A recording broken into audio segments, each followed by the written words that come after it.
What's up everyone? Welcome to my first official video of my new channel, NFTokenomics. In this video, I just wanted to quickly go over some of the basics of what are NFT games, what are play-to-earn games, and how these are different from the traditional model of games that we play right now. This will just be a really high overview of all those topics, but I really just wanted to nail home the point of why NFT and play-to-earn games are so interesting and why they're changing the way we think about gaming altogether. In the traditional gaming model right now, players typically only own the physical copy of the CD for the game, or in the case of N64, the actual cartridges that we used to play with.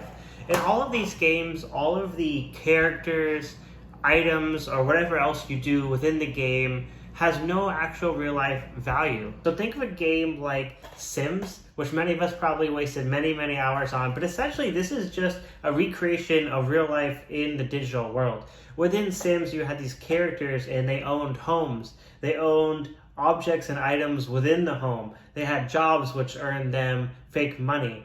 All of these things in the game were great, but they gave you no real life actual value. And that's because you didn't actually own the home. You didn't actually own the items within the home. And you weren't actually making money that could be traded back to US dollars. Everything was stuck in the ecosystem of Sims and it couldn't be pulled out of Sims because realistically the only thing you owned was the CD of the game. Everything you owned in the game was stuck there. There was no way to pull it out, and there was no way to verify that you actually owned that home or had that job that made you that money. Because you owned the game itself, you were free to do whatever you wanted with the actual game. This is why we had companies like GameStop, whose whole business was to buy, sell, and exchange games like this, because that's the only thing you owned and you're allowed to trade for real life money. However, we're now seeing a shift in the gaming industry because of blockchain technology. Because of blockchain, we can now own things like NFTs. NFTs are non-fungible tokens, and they're essentially a digital asset that is unique and verifiable only to you. It becomes interesting because it allows us to create NFT-based games. In an NFT-based game, you actually own the NFT or assets or characters or items within the game that you're playing with.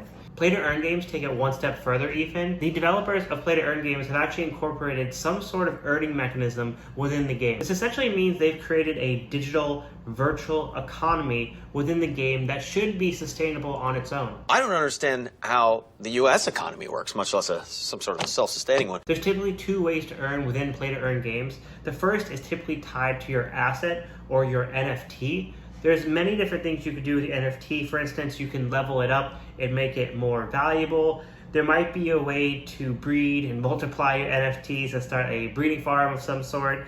And the other earning mechanism within the game is typically through a currency or token that they've actually created within the game. These tokens or currencies that they've created in the game can actually be tied to a actual exchange where it can be traded and bought for cryptocurrencies, which then it can be moved over to US dollars. Most NFT games are inherently play-to-earn games. However, not all developers want to market their game as play-to-earn. So I'll be quite specific when I'm talking about one or the other, or if it's both. For an example of both a NFT and play-to-earn game, I could use Axie Infinity. Axie Infinity is actually the largest play-to-earn game in the market right now. It has over 1.5 million daily active users.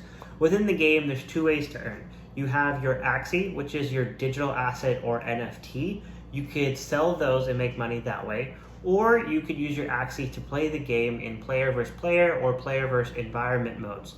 When you do these modes, you earn SLP, which is the in-game currency, and then you can take SLP, go to exchange, and sell it off for dollars. I'll be going into a lot more depth about Axie Infinity and how the general economy works for that. This was just a really high level to show you the two earning mechanisms that are typically integrated within a game. The first is through your digital asset, your NFT, and the second is by playing the game and earning some sort of currency. So that's going to be the main purpose of this channel for me. I want to dive in deep into every NFT and play-to-earn game and see what the economy is and how sustainable it is in the long term. Because people can actually now earn money from these games, we need to make sure that these games are actually sustainable, not just a short-term money grab from the developers, or if the economy just wasn't well thought out and researched. Thank you very much for watching this video. In the next video, I'll be dissecting the Axie economy in 3 parts. I'll be going over SLP tokenomics, ASX tokenomics, and how the general economy works. Thank you very much for watching. I hope you learned something, and I'll see you soon. Bye.